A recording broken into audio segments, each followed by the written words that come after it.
오늘의 주요 뉴스입니다. 윤석열 대통령이 오늘 민생토론회에서 재개발, 재건축 규제를 대폭 풀겠다고 약속했습니다. 앞으로 준공 30년이 지난 아파트는 안전진단 없이 재건축에 들어갈 수 있습니다. 태양건설의 워크아웃 개시 여부가 내일 결정됩니다. 최근 부도 논란이 일었던 태양그룹은 추가적인 자구안을 내놓으며 개시에 문제가 없을 것이란 전망이 나옵니다. 주총 시즌을 앞두고 행동주의 펀드들이 목소리를 키우고 있습니다. 지배구조 변화는 물론 경영에 직접 참여하겠다는 등 다양한 요구를 내놓고 있습니다. 현대모비스가 이번 CES에서 전동화 핵심 기술을 담은 실증차 모비온을 공개했습니다. 평행주행과 대각선 주행, 제자리 360도 회전을 선보여 관람객들의 눈길을 끌었습니다.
시청자 여러분 안녕하십니까? 센 경제라이브 시작합니다.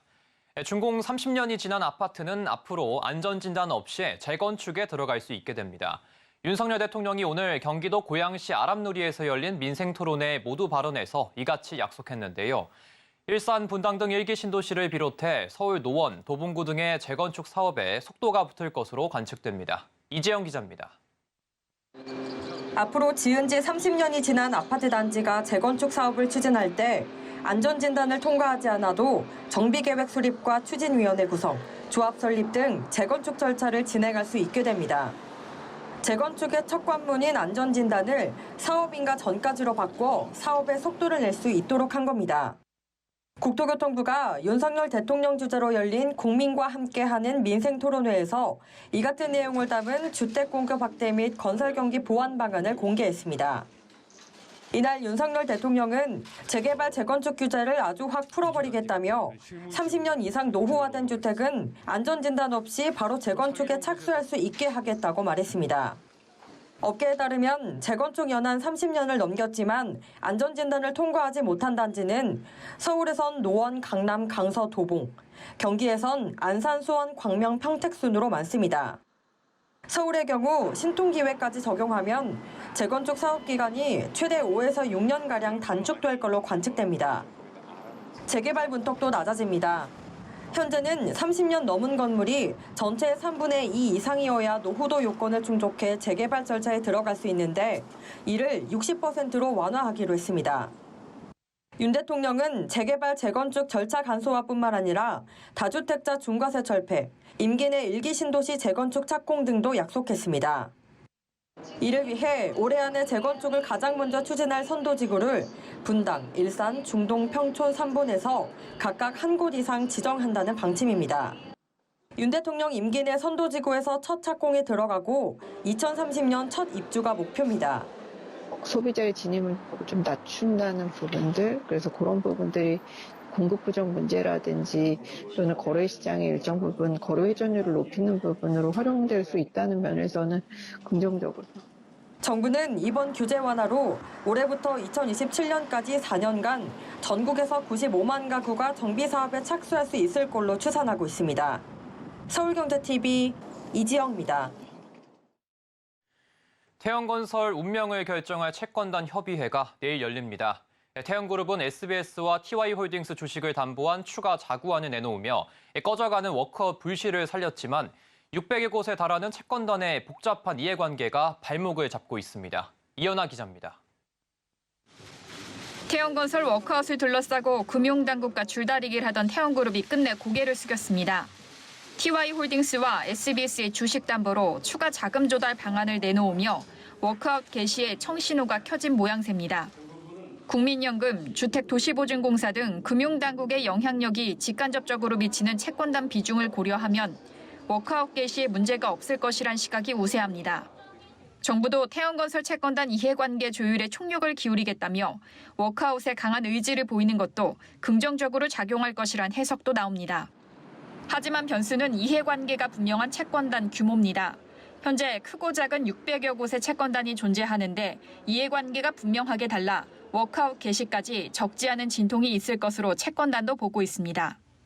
기업 구조조정 촉진법상 워크아웃은 전체 채권단의 75%가 찬성해야 개시합니다.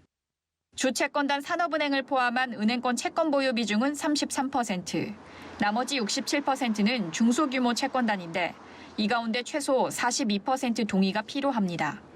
중소채권단의 대출 형태도 또 다른 변수입니다. 채권단 가운데 직접 돈을 빌려준 신용협동조합은 54곳, 채무 보증까지 확대하면 지역별 새마을금고와 단위농업협동조합, OK 한화 등 저축은행이 포함됩니다. 선순위 채권 비중이 적은 중소채권단이 법정 관리가 유리하다 판단하고 워크아웃 반대표를 던지며 반대 매수 청구권 카드를 꺼내들 가능성도 있습니다. 중소채권단 중에는 건설사 사업장도 포함됐는데 사업장별 준공률과 보증 형태에 따라 워크아웃 셈법이 달라져 예측하기 어려운 요소로 꼽힙니다. 내일 채권단 협의회에서 워크아웃 개시가 가결되면 태형건설 실사를 통해 정상화 가능성과 추진 방안을 검토하고 오는 4월 2차 채권단 협의회에서 정상화 계획을 최종 확정하게 됩니다. 서울경제TV 이연아입니다.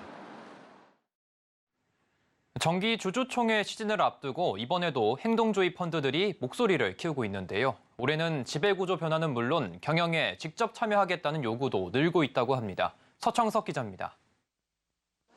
지난해 하반기부터 목소리를 키웠던 주주 행동주의 펀드들이 올 초 정기 주주총회 시즌을 앞두고 볼륨을 더 높이고 있습니다. 금융투자업계에 따르면 VIP 자산운용은 전날 지분 5.38%를 보유하고 있는 삼양 패키징에 대해 지분 보유 목적을 단순 투자에서 일반 투자로 변경했습니다. 삼양 패키징의 주주총회를 앞두고 자사주 매입, 소각을 포함한 투자자들의 예측 가능한 중기 주주 환원책 제시를 요구하는 등 보다 적극적인 목소리를 내기 위해서입니다. VIP 자산운용은 이미 지난해 HL홀딩스의 주주 환원책을 요구해 200억 원 규모의 자사주 매입, 소각안을 이끌어낸 바 있고 아세아그룹의 주주 환원 정책 변화를 제고하기도 했습니다. 특히 지난해 KCGI는 오스템 임플란트와 DB하이텍, LIG 넥스원 등에서도 투명 경영과 주주 환원 정책, 지배구조 개선 등을 요구했고 회사는 이를 받아들이는 등 행동주의 펀드의 영향력이 점점 커지고 있습니다. 실제 지난 2022년 행동주의 펀드들이 목소리를 낸 국내 상장 기업은 37곳, 지난해에는 상반기만 50곳에 달할 정도로 영역을 확장하는 중입니다. 업계에선 이런 움직임이 다음 달부터는 더 두드러지게 나타날 거라 예상합니다. 상법상 주주 제한 안건이 주주총회 실시 6주 전까지 전달돼야 해 1월에서 2월에 행동주의 펀드의 활동이 집중될 수 있다는 겁니다. 지난해 안건 고배를 마셨던 행동주의 펀드들은 이미 주총에서 총공세를 예고한 상황입니다. 대표적으로 태강산업, KTNG, BYC, JB금융지주, 키스코홀딩스 행동주의 펀드들은 우호 세력을 만들기에 나선 것으로 알려졌습니다. 행동주의 펀드 활동은 기업 체질 개선과 투명한 지배구조를 위해 필요한 존재지만 단기 이익 현실에만 집중해 기업 경영에 걸림돌이 되고 있다는 의견이 팽배하게 맞서고 있습니다. 서울경제TV 서청석입니다. 증권사들이 연초 효과를 노리고 채권 발행에 속도를 올리고 있습니다. 부동산 PF 후폭풍과 홍콩 ELS 우려 속 유동성 확보에 총력을 기울이고 있는 건데요. 김혜영 기자의 보도입니다. 미래에셋증권이 새해 첫 회사채 수요 예측 흥행에 성공했습니다. 미래에셋증권은 3천억 원어치의 회사채 수요 예측에서 총 6천억 원의 매수 주문을 받았습니다. 모집액의 2배 수준의 자금을 끌어모은 겁니다. 미래에셋은 조달 자금 전액을 채무 상환에 사용할 예정입니다. 이 가운데 다른 증권사들도 공모채 조달 계획에 분주합니다. 삼성증권은 오는 17일 2,500억 원어치의 회사채 수요 예측을 진행할 예정입니다. 이와 함께 NH투자증권, KB증권 등도 공모채 조달 계획을 준비하고 있습니다. 증권사들이 연초 유동성을 확보해 불확실성을 줄이고자 자금 조달에 나선 겁니다. 미국의 기준금리 인하가 예고된 가운데 장기 차입 전환의 필요성이 커졌다는 분석입니다. 금리와 채권 수익률은 반대로 움직이는 만큼 금리 인하가 예상되면 채권 투자 수요는 증가합니다. 특히 태형건설의 워크아웃으로 불거진 부동산 PF 관련 충당금 적립 부담도 만만치 않습니다. 이에 더해 홍콩 H지수 ELS의 만기도 돌아오면서 우려됐던 손실이 현실화되고 있습니다. 다만 높은 조달금리는 부담입니다. 이에 업계에서는 증권채의 옥석 가리기가 이어질 것이란 전망입니다. 증권사들의 신용등급 강등 우려 속 부동산 PF 규모가 덜하고 은행 지주 계열 증권사에 대한 투자 심리가 우호적일 것이란 분석이 나옵니다. 서울경제TV 김혜영입니다. 현대모비스가 CES 2024에서 전동화 핵심 기술을 담은 실증차 모비온을 공개했습니다. 평행주행과 대각선 주행, 제자리 360도 회전이 눈길을 끌었는데요. 김효진 기자입니다. 차량이 전시장 안에서 대각선 방향으로 움직이고 앞바퀴가 고정된 채 제자리를 빙글빙글 돌기도 합니다. 차량에 탑승한 관람객들은 특이한 주행 기술을 체험하며 놀라워합니다. 현대모비스가 차세대 전기차 구동 기술인 이코너 시스템이 장착된 실증차 모비온을 CES에서 처음 공개했습니다. 현대모비스는 전기차의 구동력을 담당하는 인휠 기술에 제동, 조향, 서스펜션 기능을 통합해 이코너 시스템을 개발했습니다. 인휠 기술은 한 개의 대형 구동 모터를 탑재하는 현재의 기술과 달리 총 4개의 소형 모터를 바퀴 안에 넣은 겁니다. 4바퀴를 개별적으로 제어할 수 있어 크랩 주행과 대각선 주행, 제자리 회전이 가능합니다. 이 코너 시스템은 승용차 시장보다는 목적 기반 모빌리티인 PBV를 중심으로 먼저 상용화될 예정입니다.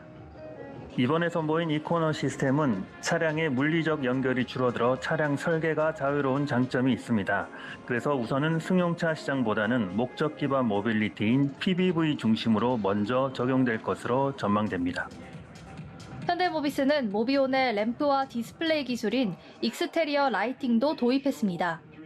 범퍼에 장착한 LED로 안전과 디자인 기능을 강화한 겁니다. 보행자가 건너는 방향을 LED로 표시하고 뒷차엔 보행자의 건너는 방향을 알려줘 차선 변경이나 추월을 막아줍니다.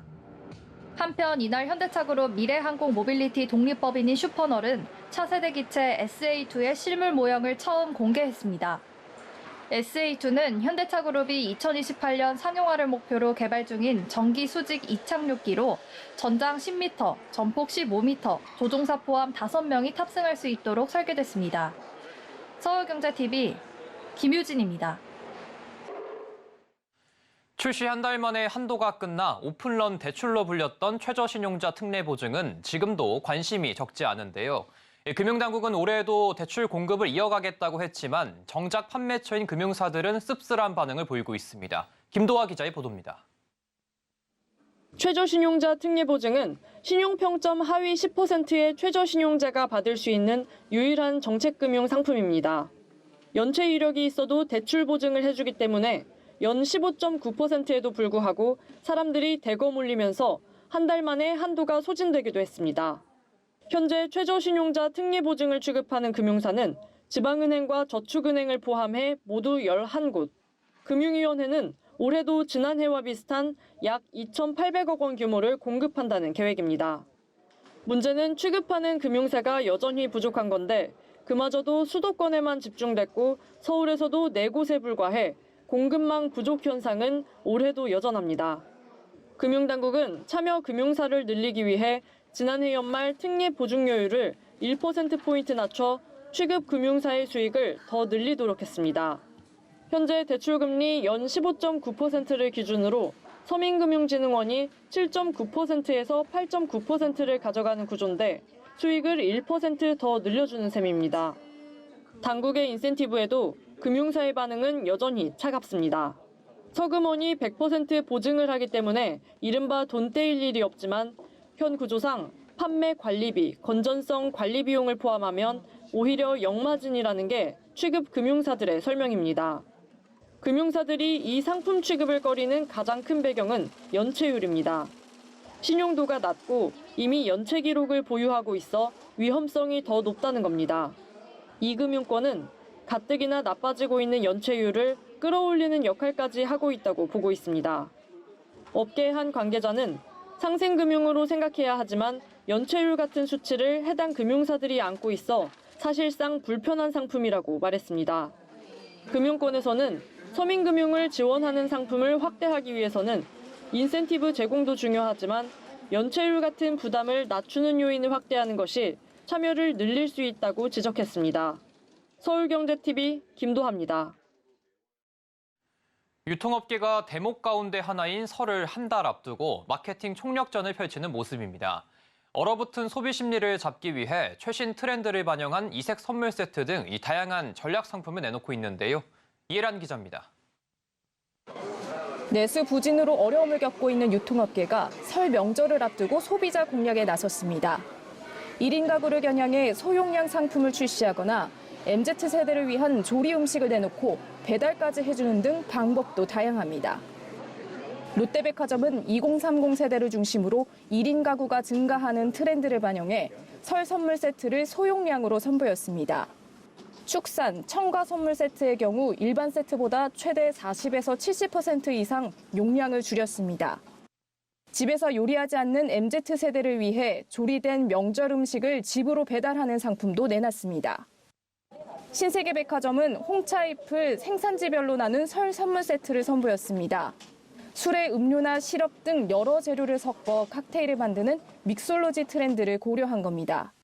이 패키지에는 홍차에 곁들이기 좋은 비스킷과 과일잼 등을 추가해 티타임이나 하이볼 등에 두루 활용할 수 있도록 했습니다. 현대백화점은 명절 대표 프리미엄 선물로 꼽히는 구이용 한우 선물 세트를 역대 최대 규모로 선보였고, 갤러리아 백화점은 고가의 프리미엄 선물 세트와 중저가의 가성비 선물 세트를 작년보다 20% 이상 확대했습니다. 서울경제TV 이혜란입니다.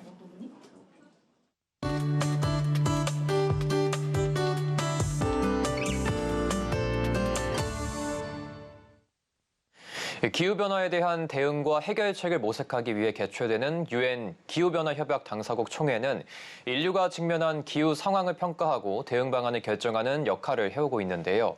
2023년 제28차 유엔 기후변화 협약이 아랍에미리트 두바이에서 11월 30일부터 12월 13일까지 열렸습니다. 그런데 이번 당사국 총회에서 최종 결정된 것이 화석 연료의 감축이라는 단어 대신에 화석 연료로부터의 전환이었으며 저개발 국가들이 요구했던 손실과 보상도 어느 정도 타결됐다고 합니다. 오늘은 28차 당사국 총회 이야기해보도록 하겠습니다. K웨더 반기성 센터장 나왔습니다. 안녕하십니까? 네, 안녕하세요. 네, 이 화석 연료로부터의 전환, 이 결정된 배경이 어떻게 될까요? 일단 이제 2015년에 파리 협약서부터 시작해서 작년 제27차 당사국 총회까지 기후 위기를 부르는 화석 연료를 퇴출해야 한다. 이런 논의는 계속돼 왔어요. 그런데 이제 화석 연료를 생산하는 중동 산유국이라든가 중국, 인도 등의 반대로 26차 당사국 총회는 화석 연료의 단계적 퇴출에 합의를 했었고요. 27차 당사국 총회에서 결정을 하지 못하고 이번 회의로 이제 미뤄진 거죠. 근데 이번에 당사국 총회를 주최한 아랍에미레이트를 비롯한 산유국들은 이 초안에서 단계적 퇴출 대신에 소비와 생산 감소로 물타기 된 문구를 넣었습니다. 그러나 좀 많은 나라들이 협상 이탈을 선언했어요. 그러다 보니까 이제 폐막일을 하루 넘기면서 합의된 단어가 바로 퇴출이라든가 감축이 아닌 화석 연료로부터의 전환이 된 겁니다. 합의문에서는 2050년까지 전 세계가 넷제로를 달성하기 위한 방법으로 온실가스 감축의 결정적인 10년 안에 에너지 체계에서 화석 연료로부터 벗어나기 위한 전환을 가속해야 한다라고 명시하고 있는데요. 다소 긍정적인 부분은 전환의 시기 등을 좀 더 구체화되는 거죠. 막연하게 2050년 이전 혹은 그 즈음까지로 썼던 것을 결정적인 10년 안으로 바꾼 겁니다. 그러니까 1.5도를 넘을 것으로 예상되는 2030년 이전에 전환을 가속해야 한다는 방향성을 제시하는 것이죠. 네, 2022년 이집트에서 개최됐던 제27차 당사국 총회에서는 가장 큰 이슈가 손실과 보상이었습니다. 이번 당사국 총회에서는 좀 어떻게 결론이 났습니까? 일단 당사국 총회 개막 첫날입니다. 이제 아흐마드 자비르 의장이 손실과 피해 기금 운영 방안에 대한 결정문 채택을 선언을 했어요. 기후변화에 따른 개발도상국의 손실과 피해 대응을 지원하기 위한 기금을 만드는 문제가 사실 심각한 쟁점이 될 것을 예상했었거든요. 근데 정말 의외로 결정문에 각국이 합의를 했습니다. 원래 기금 조성 초안이 5억 달러였는데 의장국인 아랍에미레이트가 1억 달러, 독일이 1억 달러, 이탈리아가 1억 유로, 유럽연합이 1억 4,539만 달러, 영국이 5,100만 달러, 미국이 1,750만 달러, 일본이 1,000만 달러 등을 기탁하면서 7억 달러를 넘어선 겁니다. 손실과 피해 의제에 대해서는 유엔 재난 위험 저강국과 유엔 프로젝트 서비스국이 주최하기로 합의를 했고요. 이를 통해서 기후변화의 악영향에 특히 취약한 개발도상국에 대한 기술 지원을 시작해 나가기로 했습니다. 다만 저개발국의 손실과 피해 기금으로 너무 적다는 의견이 많았죠. 현재 인천에 본부를 두고 있는 이 녹색 기후기금, 이 기후기금에 대한 좀 지원 약속도 있었다고요? 일단 뭐 저개발국에 이제 어떤 이런 기후 대응을 위한 기금을 지원해 주는 것이 이제 녹색 기후기금인데요. 예. 이번 당사국 총회에서 6개 나라가 신규 자금 지원을 약속을 했고요. 현재 31개 나라의 총 공약은 사상 최대인 128억 달러에 달하고 있고요. 추가적으로 기여국이 좀 늘어날 것으로 예상이 됩니다. 그리고 8개 공여국 정부는 현재까지 총 1억 7,400만 달러 이상의 최빈 개도 기금 및 특별 기후변화 기금에 대한 새로운 약속을 발표하기도 했죠. 그러나 개발도상국의 청정 에너지 전환이라든가 국가기후 계획 및 적응 노력을 수행하기 위해서 필요한 비용에는 훨씬 못 미치는 것이 현실입니다. 네, 그런데 이번 28차 당사국 총회에서 좀 기후위기에 대응하지 않는 나라에 한국이 뽑혔다고 하는데요. 사실 좀 부끄러운 일인데 예. 세계 이제 환경단체들이죠. 그 연대체인 기후행동 네트워크가 기후 악당들에게 수여하는 불명예스러운 이 상이죠. 화석상을 한국이 받았습니다. 한국은 캐나다의 엘버타주와 노르웨이에 이어서 3번째로 화석상을 받았는데요. 한국은 말로는 기후변화에 적극 대처한다고 하면서 실제로는 화석연료 사용을 줄이지 않고 있다는 것이죠. 그리고 이 외에도 국제의 기후변화 정책 분석 전문기관인 저먼워치 등이 발표한 주요국 기후변화 대응지수 평가에서도 한국은 유럽연합을 포함한 64개국 가운데 61위를 기록을 했습니다. 기후변화 대응지수는 각 나라의 온실가스 배출량과 에너지 사용, 재생에너지 사용, 기후정책 등 4개 분야의 성과를 계량화한 것인데요. 이걸 2005년부터 전 세계 온실가스 배출의 90%의 책임이 있는 64개 나라의 지수를 산정을 해서 순위를 발표하고 있습니다. 그런데 이번 발표에서 우리나라보다 기후 대응을 못하는 나라는 아랍에미레이트, 이란, 사우디아라비아, 3나라였거든요. 근데 이 3나라가 산유국입니다. 이걸 고려하면 우리나라가 꼴찌라고 봐야 하죠. 그러니까 국제적인 기후분석기관이라든가 단체에서 우리나라는 기후변화에 거의 대응하지 않는 매우 불성실한 나라로 보고 있다는 겁니다. 자, 우리나라는 이제 수출을 해서 먹고 사는 나라로 전 세계적인 기후위기 대응에 불성실하다는 인식이 깊게 새겨질수록 국제사회에서 수출이나 경제협력에 뒤처질 수밖에 없다는 것을 좀 인식을 하고 이번 정부는 적극적으로 기후위기 대응에 좀 동참했으면 좋겠습니다. 네, 센터장님 말씀에 공감이 상당히 많이 되는데요. 지금까지 말씀 잘 들었습니다. 감사합니다. 네, 고맙습니다.